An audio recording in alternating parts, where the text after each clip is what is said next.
Arizona Cardinals suffered a tough loss at Week 14 to their division rival, falling to 6-7 and 2 games back from the NFC West division title lead. Luckily, though, they're facing Ryan's New England Patriots, who are coming off a bye, so maybe they can get back to their winning ways here in Week 15. My name's Tyler, here with my brother Ryan, and we're going to break down this Patriots-Cardinals Week 15 matchup. But before we do that, we are 300 subscribers away from our year-end goal of 6,000 subscribers for the channel. Can't believe that is even possible. So let's see if we can actually knock that out this week. So if you haven't already, hit that subscribe button, leave a like and a comment. Let us know who you think will win this game and why. Ryan, your Patriots coming off a bye, a much-needed bye. To me personally, I think Week 14 buys is too late because you're playing 13 straight games in a row. And the same thing then too for the other people who have like a Week 5 bye where you only play 4 games, then you got to go on this super long run. But that's a conversation for a separate day. Much well needed rest. While the Cardinals here, who I actually didn't think played horribly, their defense is going to be the biggest issue, and they're going to really need to address that in the offseason. But outside of a couple of early mistakes by Kyler Murray, which were pretty detrimental, to be completely fair. I thought they played well enough, like in the second half, and the Seahawks team has been improving. But going up against your Patriots team here, though, your defense is struggling overall. You guys are actually better than I expected. It's below average in a lot of categories when it comes to yards allowed. I was expecting it to be like even worse. But I think there's vulnerabilities that the Cardinals can attack as well. I want to throw it over to you as the Patriots fan.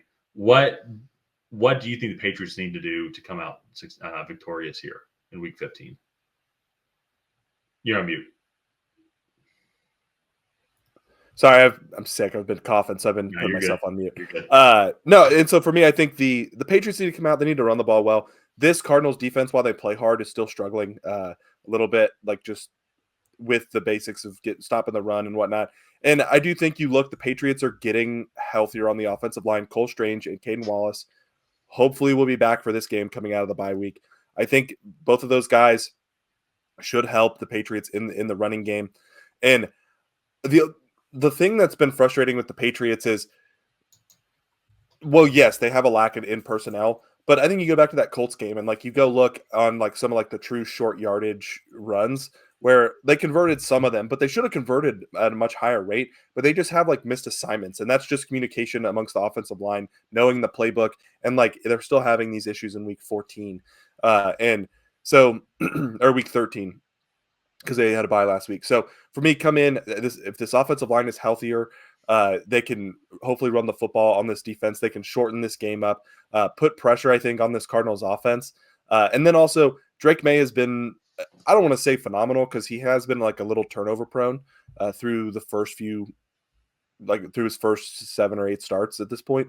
But he's been, I'll just say he's been phenomenal for what we thought we were getting. He has been as advertised, and if not more, as from the 3rd overall pick. And so I think getting him in rhythm in this offense early on in this game is going to be crucial. I really think that he could potentially take over this game with a weaker defense. And defensively, I want them to stop the run. Put this game on Kyler Murray because he has shown, especially early on in games, like he will put the ball in harm's way. They don't seem to feed the ball to Marvin Harrison Jr. enough. In my opinion, he's their clear best pass catcher. And I know Trey McBride is there, Michael Wilson is there. But I want, like, Marvin Harrison Jr. should be getting 15 targets a game. And I just don't feel like they're doing that quite enough. So let's put the ball in Kyler Murray's hands. Let's make him get the ball out to his playmakers. And I want to see how this goes. I want to see this Christian Gonzalez, Marvin Harrison Jr. matchup. I think that's going to be a phenomenal one. Christian Gonzalez is he's on the Patriots, so he doesn't get the popularity, so he probably won't make the Pro Bowl, but he's a top 5, top 10 corner in the league already in his second year. Well, and it's funny too. I just saw something today where the Rams picked up Emmanuel Forbes, like because the Commanders cut him or put him out on waivers or something like that. And that I remember when they made that pick. The Commanders 16 for Emmanuel Forbes. And then Christian Gonzalez is there, and we're like, that's not going to work out. Like, that was just yeah. And he's not even on the team a year and a half later. And so it's like Christian Gonzalez is an absolute stud, and that was going to be the point I was going to bring up. So thank you for taking it. But no, it's just the matchup between Marvin Harrison Jr. and Christian Gonzalez. And to your point specifically, one, as a dynasty owner of Marvin Harrison Jr., I agree with you. You need to throw the ball more to Marvin Harrison Jr. That's as a dynasty owner, as a fan. I will say, though, Trey McBride's really stepped up a lot. Mike Wilson he has played well. So they have other good weapons there. In this matchup, I would probably, if Christian Gonzalez, whatever side Christian Gonzalez is on, look the other way, because you're going to have other guys that you can go and throw it to. But for the Cardinals, they are the fourth best run team, or fifth. They're sixth. So it's averaging just shy of 140 rushing yards per game. So I agree with you. It's like make Kyler Murray have to throw for 300 plus yards against you. It's very possible, but don't let James Conner, Trey Benson, and Kyler Murray as well run on you. But don't let these guys run on you, because that's when I think you guys can get burned, and make them have to utilize Trey McBride. Make them have to. If you want to throw to Marvin Harrison Jr. and Gonzalez is on him, make him have to make a good throw where Gonzalez could break it up, or even worse, pick it off. And Kyler Murray's been playing well. There's nothing against against Kyler Murray, but I think this team's also just so effective running the ball that and with your guys' defense as well. Even though with Barr more back, still not a great run. It's been better the last few weeks in traditional, against traditional running games. But it's still not up to. It's not the number one rushing defense in the league like it was last year. Yeah. And so that's me. And then for the Cardinals as well, defense needs a lot of help, just in general. Just need to get better talent in there. I wouldn't be surprised if that's where they spend a lot of their time, and this is going to be a good draft for it as well, for a lot of great defensive line talent that's coming out. Good day two secondaries. I would think maybe not first day, so I think they'll probably go defensive line the first day. But as of now, though, the Cardinals just need to, I think what you said, they need to contain Drake Maye, because he's their playmaker. He's the guy that's going to be doing everything. And so keep him in the pocket, make him have to make throws. Because kind of the same way, though, too, as what you're saying about Kyler Murray, is he can be turnover prone.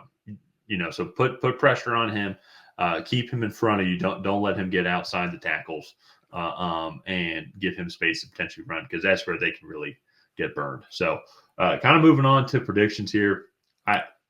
I think for me, I just think there's just more talent on this Cardinals team overall. I also think too maybe the coaching staff's a little bit better than y'all's. So I'm going to go with the Cardinals here. Okay, so this is. I'm going to go with the Patriots here. It's a bit of a homer pick, not going to lie, as a Patriots fan. That's fine. I just kind of like the matchup here. I think outside of Marvin Harrison Jr., I like our matchups on Trey McBride. I think we can load the box against this team and slow down this running game. And offensively, this is probably one of the worst defenses that the Patriots have played in – well, the Colts don't have a great defense, but the Rams have a pretty good defense. Miami has a good defense. Miami has a good defense. Titans have a good defense. The Bears have a good defense. The Jets have a good defense. So, excuse me, this is probably the worst defense that the Patriots have played in 4 or 5 weeks, if not longer. Okay. And so I think that the Patriots haven't scored over 30 points since I think it was midway through 2022. And I think this is the game that they break it. I'm going to say 34-28 New England. I like it. I'm going to go 31-17 Arizona. Okay. So we disagree on this one. I'm taking the Patriots. Let's go ahead and wrap this one up here. If you guys have not already, please go ahead and like and subscribe. That is the best way to help out the channel. While you're down there, go ahead and leave a comment on who you think is going to come out ahead. Will it be the New England Patriots? Will it be the Arizona Cardinals? And other than that, we will see you guys next time.